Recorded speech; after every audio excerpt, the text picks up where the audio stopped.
Devant l'interlocal à Grands-Gevrier, la tête des clous chauffait sous les coups de marteau pour fabriquer de curieuses caisses faites de palets de récupération, une initiative des incroyables comestibles. Les incroyables comestibles, donc c'est un mouvement qui est né en Angleterre, dans un petit village où une famille, face à la crise, s'est sentie plutôt dans la solution de faire de l'abondance partagée, c'est-à-dire de la nourriture partagée.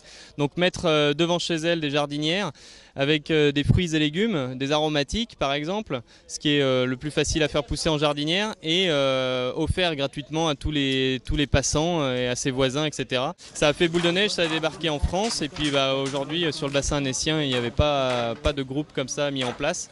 Donc ce groupe s'est monté et puis on se rend compte qu'il y a énormément de monde qui s'y intéresse, qui nous rejoignent, et aujourd'hui voilà, on a un bon exemple, il y a pas mal de monde pour cette fabrication. On installe de la terre à l'intérieur de la jardinière et on va ensuite y mettre les différentes plantes aromatiques qui vont passer à travers les différentes planches qui restent pour la structure. Et puis de l'autre côté, on a l'exemplaire en jardinière plus classique.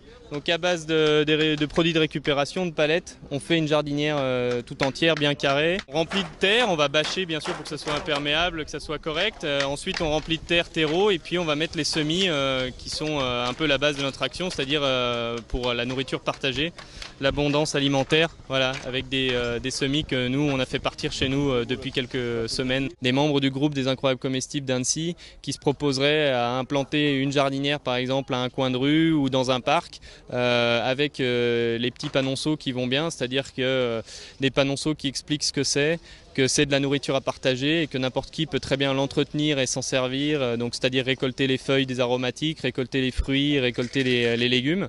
Il sera proposé aux élus locaux de implanter ça voilà, dans des secteurs qui sont appropriés. Une première expérience est prévue sur la commune de Grands-Gevrier. Ils sont prêts à nous trouver des terrains, à nous proposer des terrains pour voilà, une action un peu plus grande, c'est-à-dire pas simplement jardinière, mais vraiment un terrain pour ça, pour de la nourriture partagée, pour ouvert à tous. Ça serait entretenu de toute façon par ceux qui les implantent. Le but du mouvement, c'est que chacun s'y retrouve, chacun trouve une partie de bonheur à s'occuper d'une jardinière, de son petit pied, et surtout pouvoir voilà, partager tout ça, quoi. Partager son savoir autant que le fruit de notre travail.